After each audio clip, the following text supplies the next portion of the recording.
नमस्कार कार्यक्रम राजनीति र विकासमा यहाँहरूलाई स्वागत छ। म बिनिता केसी। दर्शकवृन्द, यति बेलामा 2/3 को निकै नै बलियो सरकार छ र सुखी समृद्धि र नेपाललाई समृद्ध बनाउने नारा सरकारले तय पनि गरेको छ। तर समृद्धि र विकास यत्तिकै हुँदैन। त्यसका लागि विज्ञान र प्रविधिसँग वैज्ञानिकीकरण र आधुनिकतातर्फ अगाडि जानुपर्ने कुरा केवल सरकारले मात्र होइन, यति बेलामा आम सर्वसाधारण नेपालीहरूले पनि यो कुरालाई महसुस गरिरहेका छन् र विज्ञान र प्रविधिसँग अब आत्मसात गर्दै अगाडि जान लाग्दा सरकारले पछिल्लो समयमा विभिन्न खालका अन्तर्राष्ट्रिय वैज्ञानिक सम्मेलनहरू पनि बाक्लै रूपमा नेपालमा गर्न लागेको छ। तर नेपालमै भएका नेपाली वैज्ञानिकहरूलाई सरकारले रोक्न सकिरहेको छैन। पलायनता दिन प्रतिदिन बढी नै रहेको छ। अब आधुनिकीकरण, त्यसमा पनि वैज्ञानिक तरिकाबाट अगाडि जाँदाखेरि प्रविधि मैत्री बनाउन खोज्दाखेरि सरकारले के कुराको तयारी गर्नुपर्छ र नेपाल विज्ञान र प्रविधिमा अझै पनि किन पछि छ त? टेक्नोलोजीको कुरा होस् या अरू अन्य प्रविधिको कुराहरू छ। अब नेपाललाई सक्षम के गर्नुपर्छ बनाउनका लागि र पलायन भएका ती वैज्ञानिकहरूलाई नेपालसम्म ल्याउनका लागि, फर्काउनका लागि के गरिनुपर्छ? यिनै विषयवस्तुमा आज हामी कार्यक्रम राजनीति र विकासमा केन्द्रित हुनेछौँ। हामीसँग कुराकानी गर्नका लागि यति बेलामा स्टुडियोमा वैज्ञानिक डाक्टर असीम ढकाल हुनुहुन्छ। स्वागत छ यहाँलाई कार्यक्रममा। धन्यवाद। नमस्कार। अब अहिले पछिल्लो समयमा यो अन्तर्राष्ट्रिय वैज्ञानिक सम्मेलनहरू धेरै नै बाक्लै रूपमा नेपालमा हुन पनि थाल्यो। के छ अहिले जुन विज्ञान र प्रविधिलाई आत्मसात गर्ने कुरा सरकारले महसुस गरिरहेको छ, त्यही अनुसार अगाडि बढिरहँदाखेरि हाम्रो देश नेपाल कहाँ छ? हाम्रो देश नेपाल विज्ञान प्रविधिको क्षेत्रमा धेरै नै पछि नै छ। अब हाम्रो समाजमा पनि विभिन्न कुरीतिहरू छन्। यी सबै कुरीतिहरूलाई चिरेर समाजलाई अगाडि लाने, समाजमा आर्थिकदेखि लिएर वैज्ञानिक रूपान्तरण गर्ने र सामाजिक चेतनामा पनि परिवर्तन गर्नुपर्छ भन्ने चेतना चाहिँ राजनीतिक वृत्तमा आएको छ। योभन्दा अगाडि विज्ञान प्रविधि भनेको एकदम हेला गरेको क्षेत्र थियो। अब चाहिँ त्यति हेला गरेको क्षेत्र होइन, तर त्यसमा गर्नु पनि काम धेरै छ।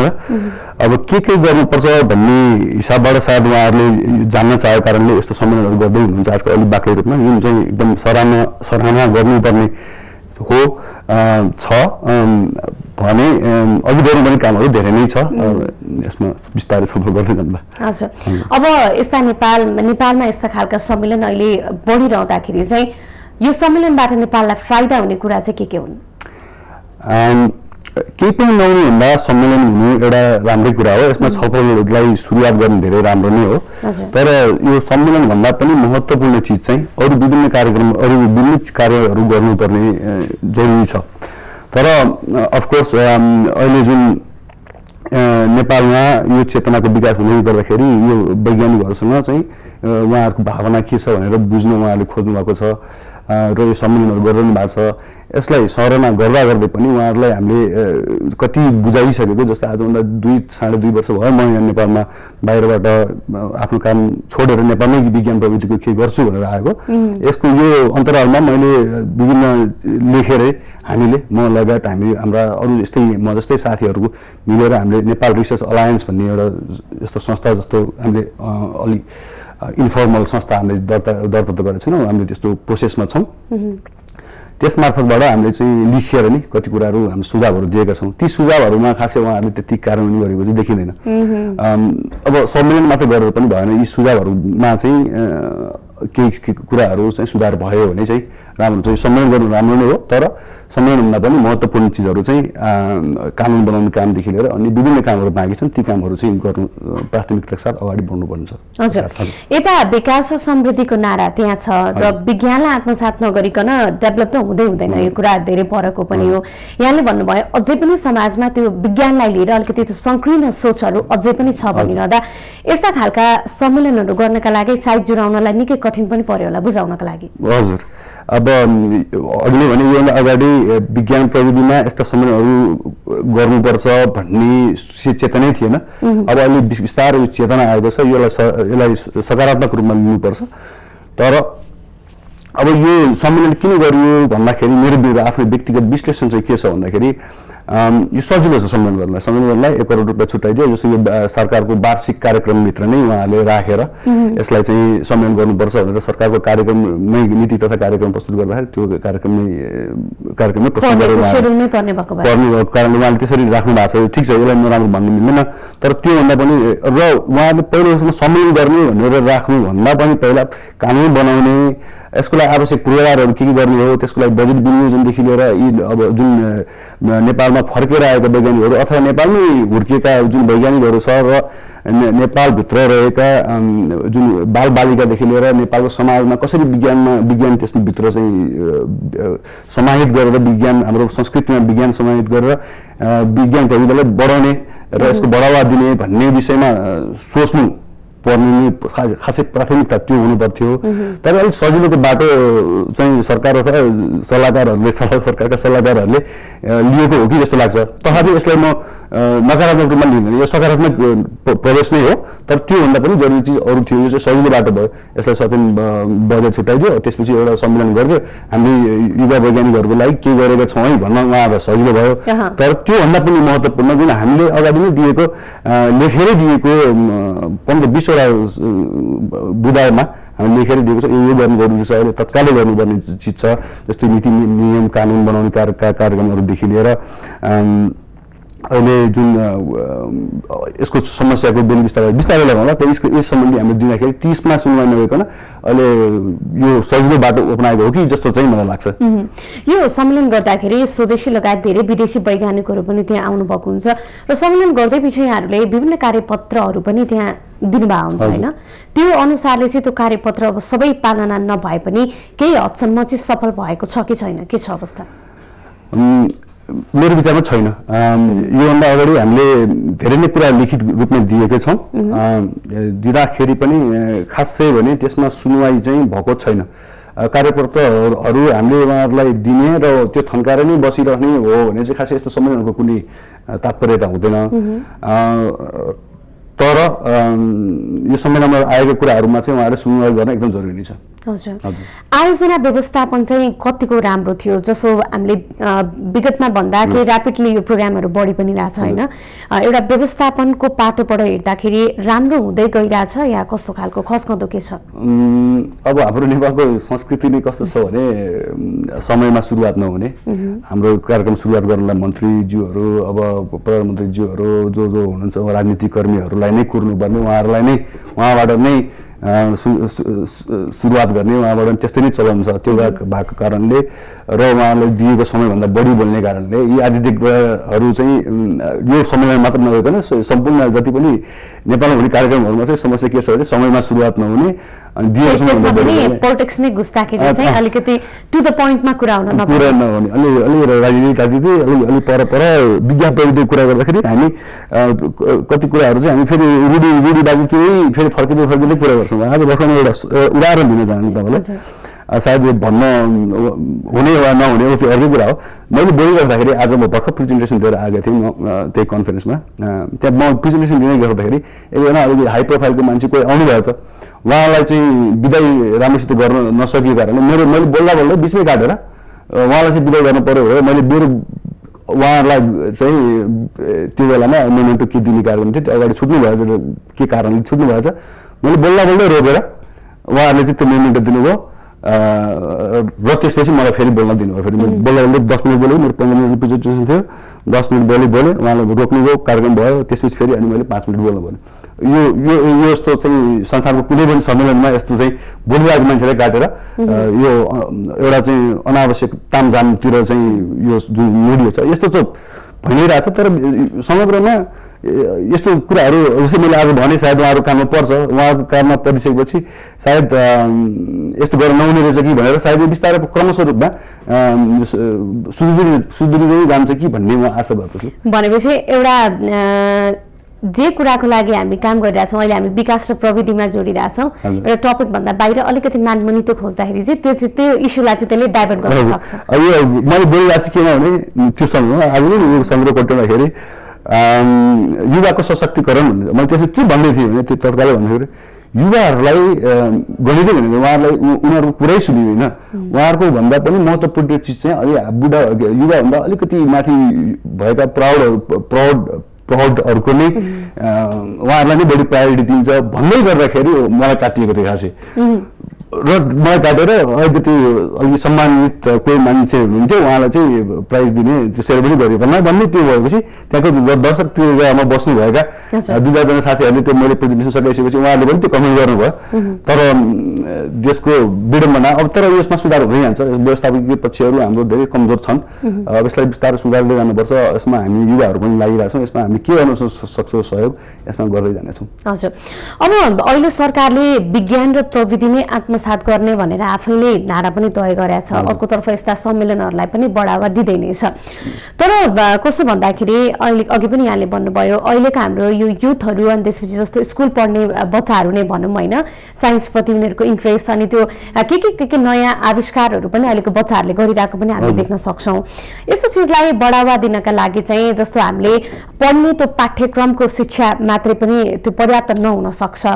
यस्तो कुराहरूलाई चाहिँ कसरी हामीले म्यानेज गर्दै अगाडि लान सक्छौँ जुन हजुरले भन्नुभयो पाठ्यक्रम मात्र आवश्यक के अरे त्यसले मात्र सबै कुरालाई त्यसले साइन्स भन्ने बित्तिकै त फेरि प्र्याक्टिकलतिर पनि अलिकति समेट्दैन भन्नुभयो यसमा म हल्का थप्न चाहन्छु के थप्न चाहन्छु भने जुन पाठ्यक्रम जुन हाम्रो छ त्यो पाठ्यक्रमलाई नै विकास गर्नु परिमार्जन गर्नुपर्ने छ ताकि यो पाठ्यक्रम भनेको खालि किताबलाई घोकेर मात्र अगाडि बढ्ने होइन कि त्यसमा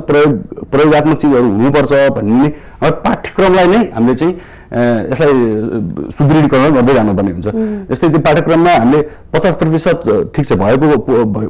गएका गरेको कुराहरू चाहिँ पढ्ने त्यसलाई चाहिँ सिक्ने कुराहरू त छँदैछ त्यसमा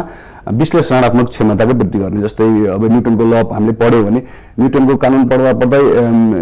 यसलाई कसरी चाहिँ अब हाम्रो जीवनको सँग त्यसलाई चाहिँ जोडेर हेर्ने त्यो कुरालाई सँगसँगै लिएर जानुपर्ने छ प्लस हाम्रो नेपाल यो जुन रूढिवादी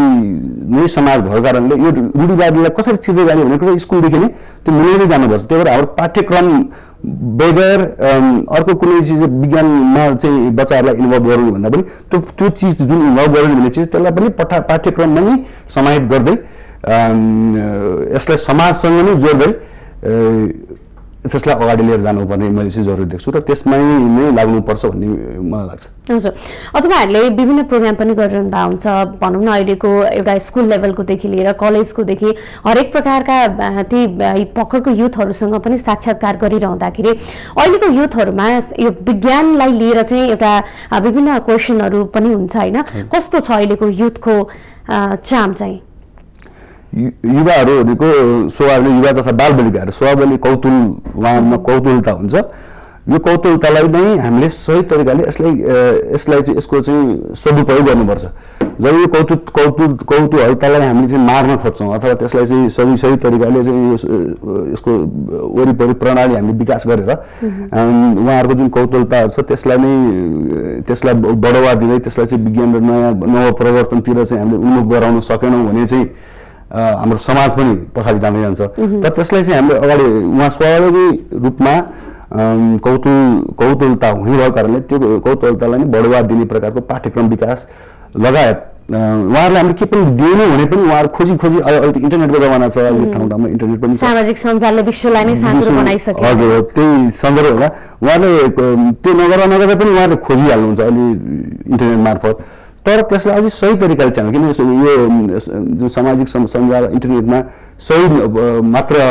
इन्फर्मेसन छैन त्यसमा गलत इन्फर्मेसन पनि छन् नचाहिने इन्फर्मेसन पनि छन् त्यसलाई विषयवस्तुलाई भङ्गाएका कुराहरू धेरै छन् भने त्यसलाई सही रूपमा हामीले च्यानलाइज गर्नु पर्यो भने त्यसलाई सही ठाउँमा चाहिँ त्यसको दिशालाई निर्देश गर्न सकेनौँ भने अलिकति दुर्घटना पनि हुन्छ किन मान्छेले नराम्रो सही चिजलाई जस्तै अब अमेरिकाको उदाहरण दिने भने अमेरिकामा अझै पनि 40% त्यहाँको विज्ञान प्रविधि राम्रै छ तर त्यहाँको 40% मान्छेले डार्विनको सिद्धान्तलाई मान्दैनन् किनभने उहाँहरू त्यो धार्मिक उहाँहरूको जुन त्यो छ त्यसबाट नै शिक्षित भएको कारणले भनेपछि अमेरिका जस्तो देशमा पनि यो जुन कौतूहलता छ त्यसलाई सही च्यानलाइज गरिन यसलाई सही रूपमा यसलाई चाहिँ यसको वरिपरिका प्रणाली विकास गरिन भने त्यसमा पनि हामीसँग स्रोत साधन भए तापनि त्यसमा समस्याहरू आउँछन् भन्ने कुरा त यो उदाहरणले देखायो भन्नुको मतलब हामीले त्यसलाई सही रूपमा च्यानलाइज गर्नु पर्यो र यसलाई चाहिँ यो के पढ्ने के नपढ्ने के हेर्ने के नहेर्ने भन्ने कुरा एउटा बृहत रूपमा उहाँहरूलाई चाहिँ एनालाइटिक स्किल जुन अरू डेभलप गरेर त्यसमा प्रश्न सोध्ने चाहिँ त्यो स्किमदेखि लिएर त्यस्तो चाहिँ कौतुकतालाई सही रूपमा चाहिँ एनालाइज गर्ने चाहिँ कार्यक्रमहरू विकास गर्नु पर्ने देखिन्छ। हजुर, जस्तो अहिले साइन्स भन्ने बित्तिकै अघि पनि हामीले कुरा गऱ्यौँ प्र्याक्टिकल नै यसमा धेरै हुन्छ, जति प्र्याक्टिकल गर्दै गयो त्यति धेरै नलेजहरू गेन हुँदै जान्छ यसमा। अहिलेको जुन मेन हाम्रो नेपालको परिप्रेक्ष्यमा कुरा गर्दाखेरि चाहिँ प्र्याक्टिकल गर्नको लागि गाह्रो छ, जस्तो केमिकलको कुरा गरौँ वा रिसर्च हलको कुरा गरौँ होइन, यसो धेरै गाह्रो छ भनेर आम विद्यार्थीहरूले पनि गुनासो गरिरहन्छन्, अहिले कस्तो छ? यसमा म एक दुईवटा कुरा भन्न चाहन्छु। एउटा चाहिँ नेपालको शिक्षा भनेको धनीमानी र बोर्डिङ स्कुलमा मात्र होइन, एउटा चाहिँ नेपालको शिक्षा भनेको हाम्रो गाउँ गाउँमा हरेक गाउँ गाउँमा रहेको जुन स्कुलहरू छन् ती स्कुलहरूमा पनि यो प्रयोगात्मक शिक्षा जरुरी हुन्छ। बोर्डिङहरूमा त हल्का सोच साधन अलिक बढी होला, तर हाम्रो नेपालको पाठ्यक्रम विकास गर्दाखेरि प्रयोगात्मकलाई अगाडि बढाउँदाखेरि हाम्रो नेपालमा भएका प्राथमिक स्कुलदेखि लिएर जति पनि माध्यमिक स्तरका स्कुलदेखि लिएर जुन सरकारी स्कुलहरू छन् ती सबैमा चाहिँ त्यहाँ चाहिँ प्रयोगात्मक शिक्षा हुने त्यहाँ जुन आधारभूत प्रयोगशालाहरू छैनन्। पहिला त्यसको प्रति विकास गर्दै जानु पर्यो, त्यो विकास गरिसकेपछि पाठ्यक्रम विकास गर्दै जानु पर्यो होइन, एउटा कुरा। र त्यसलाई त्यो पाठ्यक्रमको एउटा प्रमुख महत्त्वपूर्ण आधारको रूपमा प्रयोगात्मक शिक्षाले लिएर जानु पर्यो होइन। अनि हजुरको खासै प्रश्न अर्को के थियो भन्दाखेरि जस्तो केमिकल यहाँनिर पर्याप्त उपलब्ध नहुनु यो पनि यसको लागि पनि उनीहरूलाई प्राइमरी लेभलको कुरा गरेँ होइन। अब त्यसपछि अब स्कुल कलेज लेभलमा त्यही नै हुनु पर्यो, त्यसलाई देखाउनु पर्यो। र अब हामी चाहिँ अलिकति रिसर्चमै जुन लागेका छौँ, हामीलाई चाहिने केमिकलदेखि लिएर विभिन्न इक्विपमेन्टहरू छ, यी सबैहरू हामीले आयात गर्दाखेरि अहिले 20 देखि 25% भन्सारहरू हामीले तिरिरहेका छौँ, जबकि हामीले सरकारसँग हामीले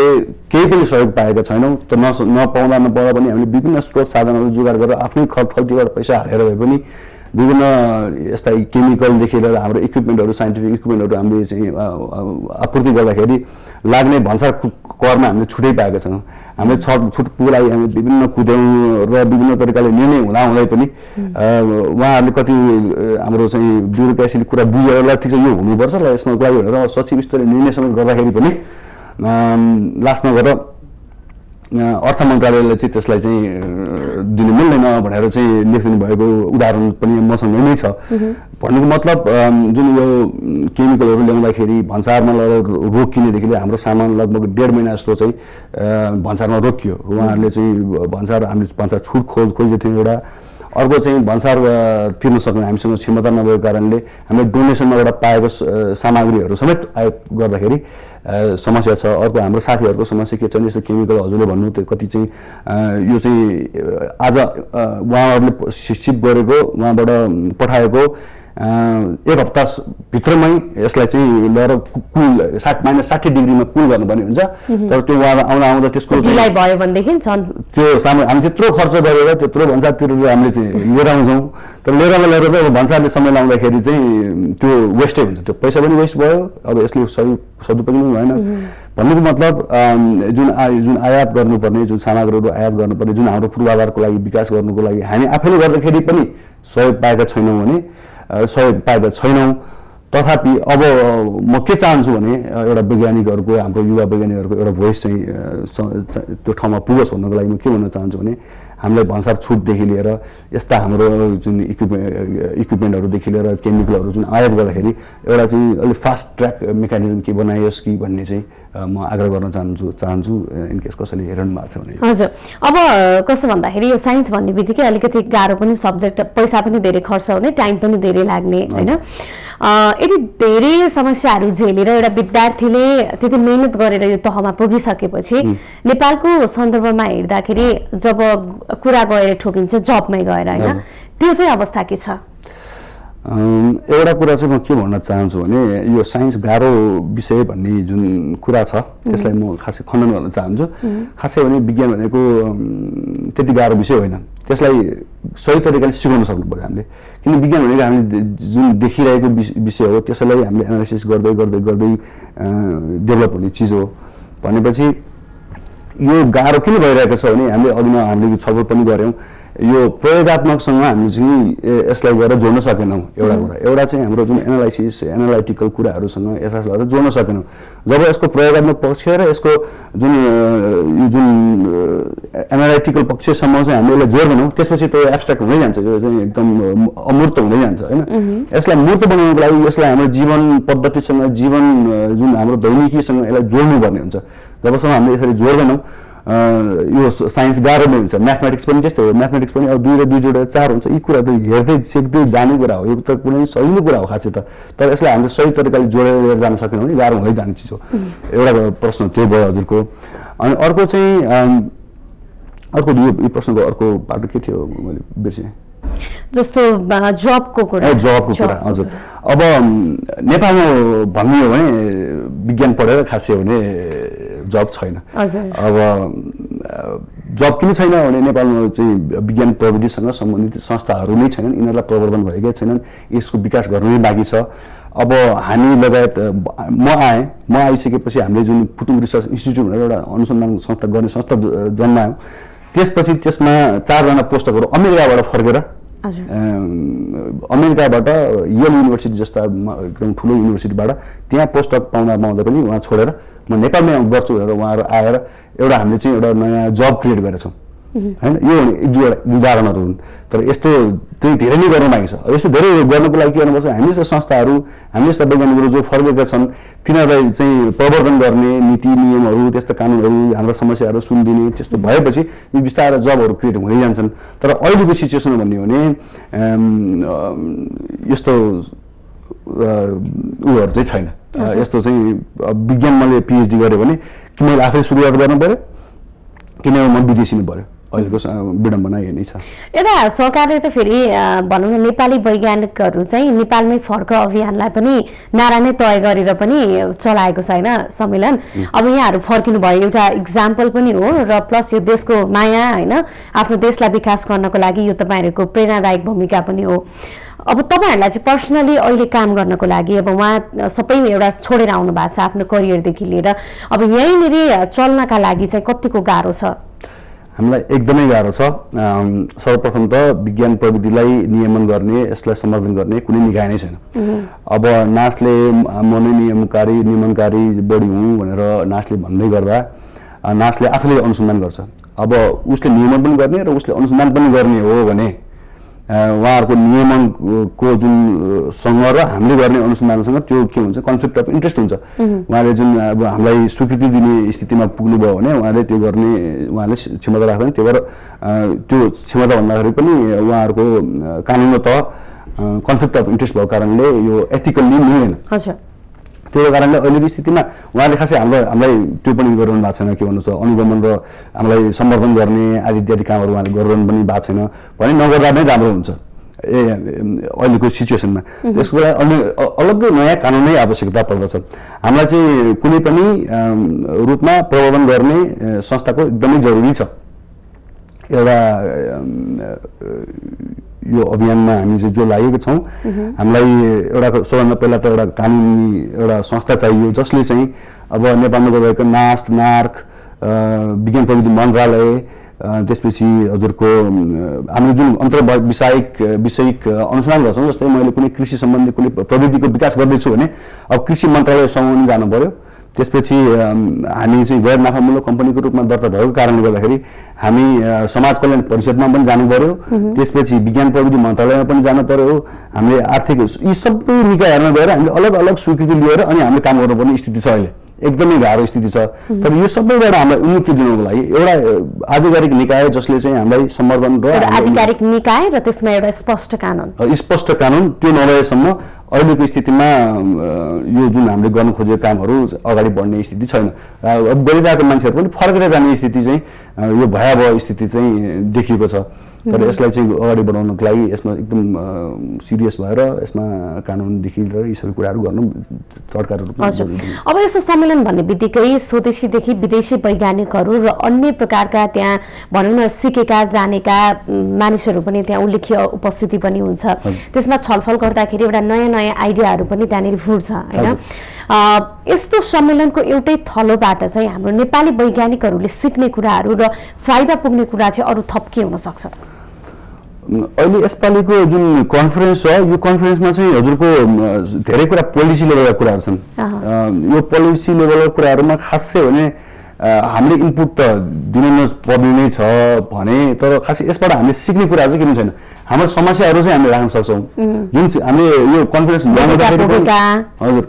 हजुर देखेका हजुर यी सबै कुराहरू हामीले राखि नै रहेछौँ तर त्यो राखेको कुरामा यो सम्मेलनबाट हामीले सिक्ने कुरा चाहिँ त्यति छैन उहाँहरूको विचार के छ जस्तै अब प्रधानमन्त्रीज्यूले बोल्नुभयो उहाँहरूले त्यसपछि मन्त्रीज्यूहरूले बोल्नुभयो उहाँहरूको विचार के छ भन्ने कुरा चाहिँ हामीले थाहा पाउँछौँ यसमा उहाँहरू पोजिटिभ हुनुहुन्छ भन्ने कुरा चाहिँ हामीले सिक्यौँ तर हामीले यो कन्फरेन्सबाट तत्कालै सिकिहाल्नु पर्ने हाम्रो जुन दिनचर्या वैज्ञानिक दिनचर्यामा प्रयोग हुने खाले चिजहरू चाहिँ हामी सिक्नुपर्ने तत्काल कुरा केही पनि छैन तर यस्तो कन्फरेन्सहरू गर्दाखेरि एउटा टेक्निकल जुन प्राविधिक कुराहरू कुनै सर्टेन थिमेटिक विषयहरूमा प्राविधिक रूपमा छलफल गर्ने कुराहरू पनि छुट्याएर गर्न पाएदेखि चाहिँ त्यसमा सिक्ने कुराहरू अझै बढी हुन्थ्यो तर अहिले चाहिँ यो बढी नीतिगत कुराहरू भएको कारणले नीतिगत कुरामा छलफल भएको कारणले हामी वैज्ञानिक रूपमा त्यति सिक्ने कुरा चाहिँ अनि जो बाहिरबाट आउनुभएको वैज्ञानिकहरू हुन्छ उहाँहरूबाट चाहिँ रिसर्चको लागि र तपाईँहरूलाई यसरी काम गरिरहँदाखेरि चाहिँ त्यसमा केही आइडियाहरू कलेक्ट गर्नको लागि हेल्प हुन्छ कि हुँदैन मेरो विचारमा त्यसको त्यति भूमिका छैन जति बाहिरबाट आउनुभएको मान्छेहरूले उहाँले आफ्नो एक्सपिरियन्स आफ्नो कुराहरू राख्ने हुन्छ त्यसले गर्दाखेरि चाहिँ एउटा हामी जुन बन्द नेपाली मात्र रहेर बोल्ने कुरामा र एउटा दुई चारजना विदेशीहरू हामीले थपेर उहाँहरूको पर्सपेक्टिभ बुझेर अगाडि बढ्ने कुरा जब हुन्छ त्यसले गर्दा हल्का हामी एकौटापनाबाट हामी छुट्छौँ हामी किनकि नेपाली मात्र बस्दा एउटा सरकारको कुरा काट्ने गर्ने त्यसमै हामी बढी बिजी हुन्छौँ त्यसले गर्दाखेरि अलिकति प्रडक्ट हुन सक्छ तर विदेशी कुरा दुई चारवटा पर्सपेक्टिभ आएपछि हल्का त्यसलाई गाइडलाइन चाहिँ दिन्छ त्यो हिसाबबाट चाहिँ त्यो सान्दर्भिक छ विदेशीहरू आउनु भनेको तर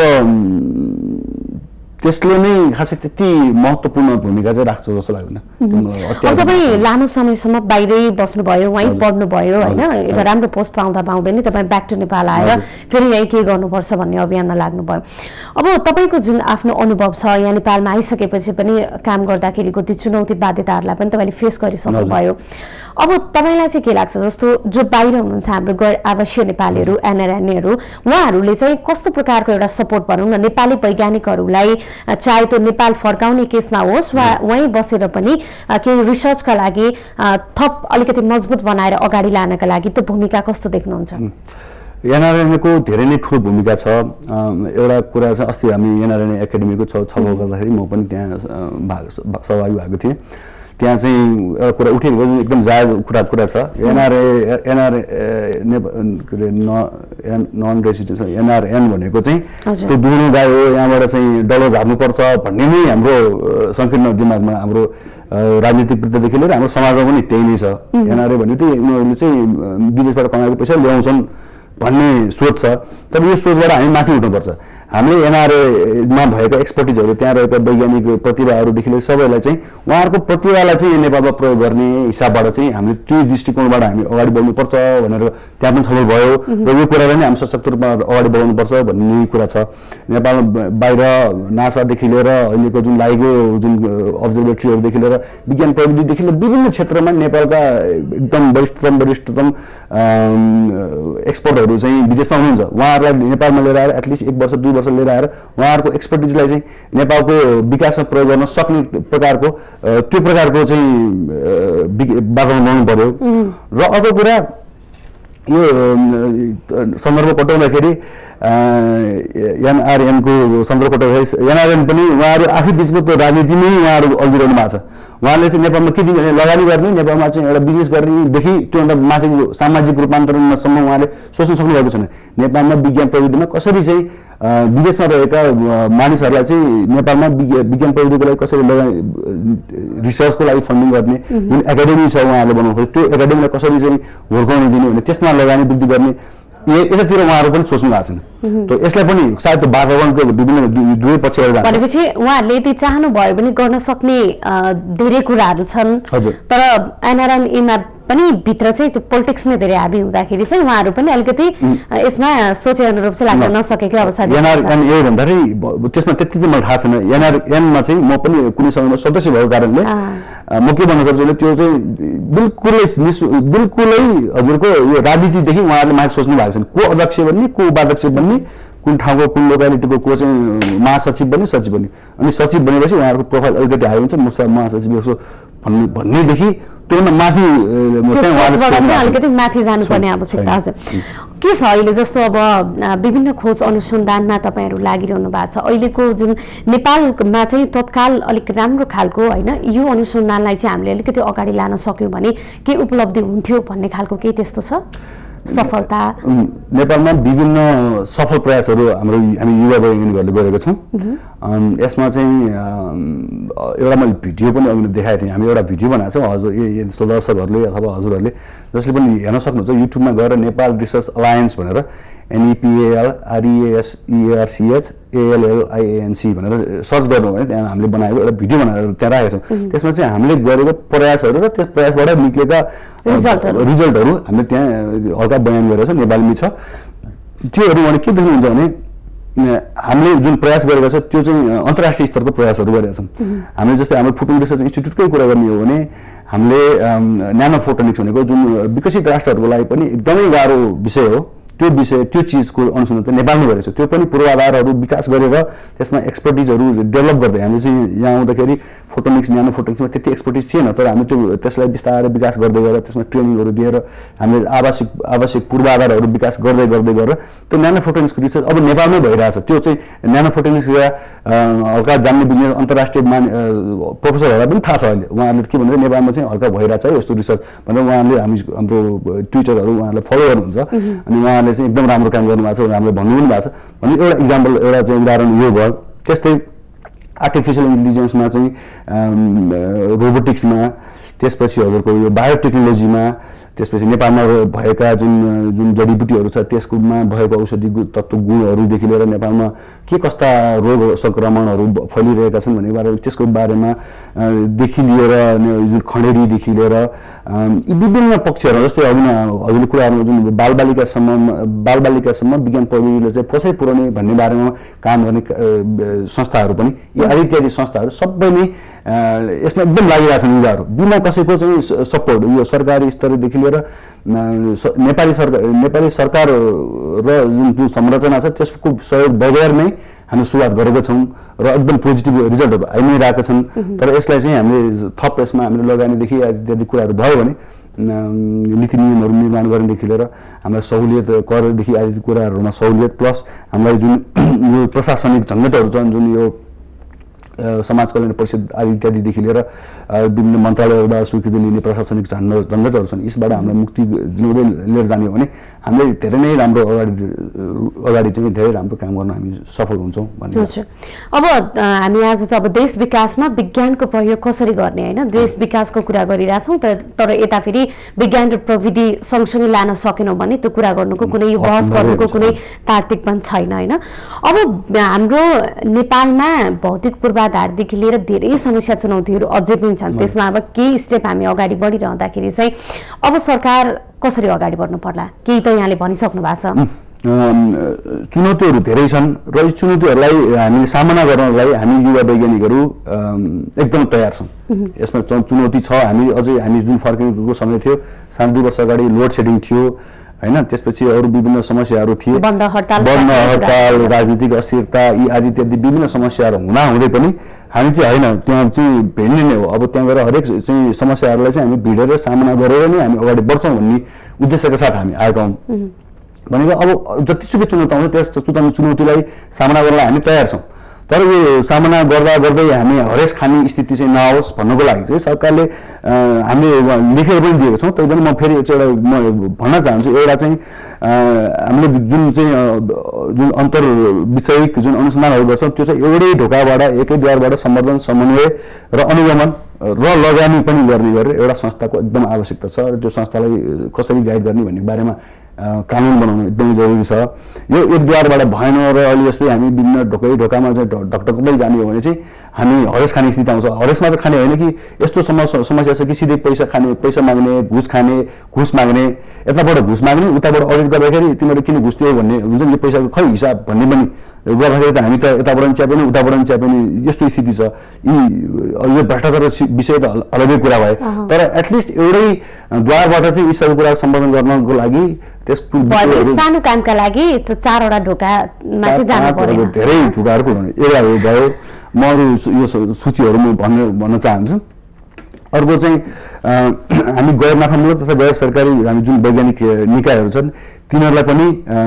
अहिले अनुसन्धान अनुदान दिनु पर्यो। अहिलेको केसमा जुन युनिभर्सिटी ग्रान्ट्स कमिसन छ, अनुदान आयोग,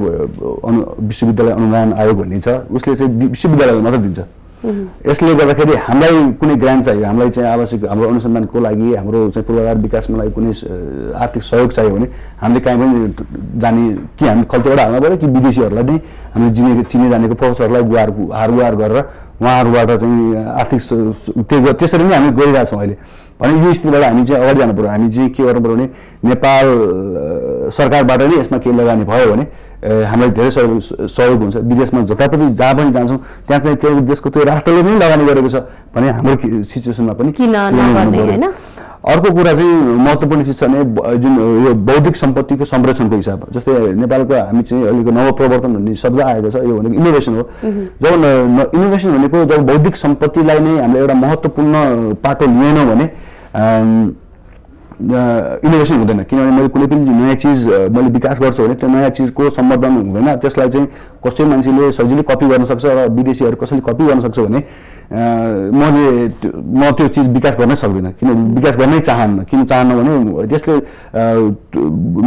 मलाई अथवा मेरो संस्थालाई के फाइदा हुन्छ भन्ने नै मान्छेले सोचिरहेको हुन्छ। त्यही भएर नवप्रवर्तनको विकासको लागि बौद्धिक सम्पत्ति संरक्षणको लागि कानुन चाहिने हुन्छ। र यो कानुनको हकमा चाहिँ के छ भन्दाखेरि नेपालले बौद्धिक सम्पत्तिको लागि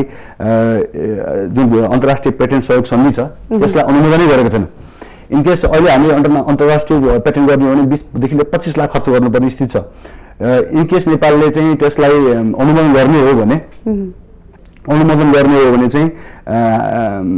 हामीले त्यो जुन 25 लाख लाग्छ त्यसलाई 2 लाखमा झार्न सक्छौँ। त्यति मात्रै गर्नाले त्यसको लागि हामी कुदिरहेछौँ। त्यो चाहिँ एउटा मन्त्रालय यो अर्को मन्त्रालयको विषय हो भन्छ, एउटा मन्त्रालय अर्को, खासै यो पनि राम्रोसित भएको छ, तर यसलाई एकदम एड्रेस गर्नु जरुरी छ। अब चौथो कुरा म के भन्न चाहन्छु भने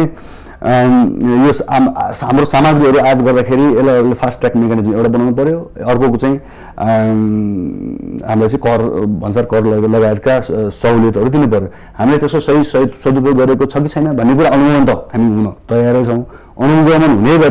गरी हामीलाई चाहिँ त्यो भन्सार छुट हुनु पर्यो भन्ने कुरा छ। र अर्को एउटा साइन्स पार्क, एउटा इनोभेसन सेन्टरको कुरा भइरहेछ, जहाँ चाहिँ हामी जस्तै जुन इनोभेसन गर्ने स्टार्टअपहरू गर्ने जुन विज्ञान प्रविधि अनुसन्धान गर्ने संस्थाहरू छौँ, यी सबैलाई एउटै ठाउँमा सहुलियत दरमा एउटै ठाउँमा चाहिँ ल्याउन सक्यो भने हामी बिचमा जुन विचारहरूको मन्थन हुन्छ त्यसबाट चाहिँ अझै इनोभेसनका कुराहरू अगाडि बढ्छ भनेर हामीले चाहिँ एउटा साइन्स इनोभेसन एरिया अथवा इनोभेसन पार्क भनेर नेपालमा प्रयोग नभएका विभिन्न जग्गाहरू धेरै ठाउँमा होला। ती जग्गामध्ये कुनै जग्गा हामी दियो भने सस्तो दरमा भाडा दरमा हामीलाई दियो भने पनि हामीले त्यसलाई प्रयोग गर्छौँ भनेर हामी लागेका छौँ एउटा कुरा। अनि अर्को कुरा चाहिँ यो एकाडेमी जुन युवा वैज्ञानिकको जुन छलफल भएको छ, यो चाहिँ नासले नै अर्गनाइज गरेको छ, उसले नै अर्गनाइज गरेको छ। तर त्यसमा चाहिँ युवा वैज्ञानिकहरूकै सम्मेलन भएर यसमा चाहिँ कोही पनि 40 वर्षभन्दा नआएको, अझै म के भन्छु भने 30 वर्षभन्दा माथि नआएको मान्छेहरू नभएको एउटा यस्तो चाहिँ परिषद एउटा खडा गर्नु पर्यो। एउटा चाहिँ एकाडेमी यङ साइन्टिस्ट एकाडेमी एउटा खडा गर्नु पर्यो, जसले गर्दा उहाँहरू समस्याहरू सुन्नेदेखि लिएर उहाँहरूलाई लागेका 2-4 कुराहरू भन्न पाउनेदेखि लिएर उहाँले सोचेको यस्तो चाहिँ अनुसन्धान गर्दा सही हुन्छ कि भन्ने, अनुसन्धान गरेर पाउने, त्यस्तो गर्न पनि सक्ने त्यस्तो एउटा एकाडेमी खडा गर्यो भने किनभने हामीले जस्तो अझै पनि मलाई लाग्छ कि म अलि बुढो 30 वर्ष कटिसकेँ त्यसबाट मैले जुन सोच्ने इनोभेसनको कुराहरू छ 25 वर्षको मान्छेले सोच्ने जुन इनोभेसनको कुराहरू छन् त्यो अलग एक्स्ट्रा हुन सक्छ हो अलग हुन्छ त्यो उहाँलाई स्वतन्त्र रूपमा छोड्यो भने त्यसले अझै राम्रोसित प्रोडक्ट रूपमा प्रस्फुटित हुन्छ भने यी चाहिँ प्रमुख एकदम महत्त्वपूर्ण चिजहरू चाहिँ हामीले सरकारलाई पनि बुझाएको कुराहरू हो र यो चिज चाहिँ अगाडि बढोस् भन्ने म चाहन्छु। हजुर हामी कार्यक्रमको अन्त्यमा पनि छौँ। अब यही सम्मेलन र अब नेपाल विकास गर्नका लागि विज्ञानको प्रयोग नै कसरी गर्ने भन्ने रहँदा यहाँले भनेको जस्तै सरकारले यदि राज्यले त्यसलाई परिपूर्ति गरिदिने हो भने चाहिँ खोज र अनुसन्धानमा युवाहरूलाई चाहिँ हामीले अभिप्रेरित चाहिँ गर्न सक्ने भयौँ। हजुर यसमा कुनै शङ्कै छैन। युवाहरू भनेको स्वभावले नै एकदम नयाँ चिज नयाँ प्रवर्तन उन्मुख हुन्छन्। उहाँहरूलाई सही रूपमा उहाँहरूको विचारहरूलाई च्यानलाइज गरिदियो सही रूपमा त्यसको लागि वातावरण प्रणालीहरू विकास गरिदियो भने नेपालले जुन सुखी समृद्ध नेपालको जुन नारा छ त्यो एकदम सकारात्मक एकदम साकार हुन्छ। तर त्यसको लागि युवाहरूलाई सशक्तिकरण गर्नुपर्यो उहाँहरूलाई पोलिटिक्सदेखि लिएर उहाँहरूलाई जुन प्रणालीसम्ममा उहाँहरूलाई जोड्न चाहिँ एकदम जरुरी छ। हस् त यहाँको महत्त्वपूर्ण विचार र समयका लागि धेरै धेरै धन्यवाद। धन्यवाद। दर्शक उहाँ हुनुहुन्थ्यो वैज्ञानिक डाक्टर असीम ढकाल। नेपालमा युवाहरूको जनसङ्ख्या धेरै नै छ। यदि हामीले विकसित देशहरूमा हेऱ्यौँ भने त्यहाँ विज्ञान प्रविधि र युवाहरूको प्रयोग निकै नै सोचबुझ तरिकाले प्रयोग गरेको पाइन्छ। तर नेपालमा जहिले पनि युवाहरू भन्ने बित्तिकै राजनीतिमा धेरै नै प्रयोग भएको थियो। विगतमा पनि कम्तीमा अब राजनीतिक स्थिरता कायम भइसकेको छ। विकास निर्माण र समृद्धिमा सरकार अघि बढिसकेपछि अब विज्ञान र प्रविधिलाई आत्मसात गर्ने भनेर विभिन्न अन्तर्राष्ट्रिय वैज्ञानिक सम्मेलन पनि बाक्लै रूपमा भइरहँदाखेरि अब कसरी हामी अगाडि जान सक्छौँ, वैज्ञानिकहरू अझ त्यसमा पनि युवाहरूलाई हामीले कसरी त्यसमा परिचालित गर्न सक्छौँ, त्यसका लागि सरकारले गर्नुपर्ने कामहरू के छन् र नेपालमै भइरहेका वैज्ञानिक र विदेशबाट फर्केर आएका स्वदेशी वैज्ञानिकहरूलाई काम गर्ने चुनौतीहरू के छन्, यिनी समग्र विषयमा आज हामीले कार्यक्रम राजनीति र विकासमा छलफल गर्यौं। आजको लागि समय सकिसकेको छ। म बिनिता पनि बिदा चाहन्छु। माउन्टेन टेलिभिजन हेर्दै रहनुहोला। नमस्कार।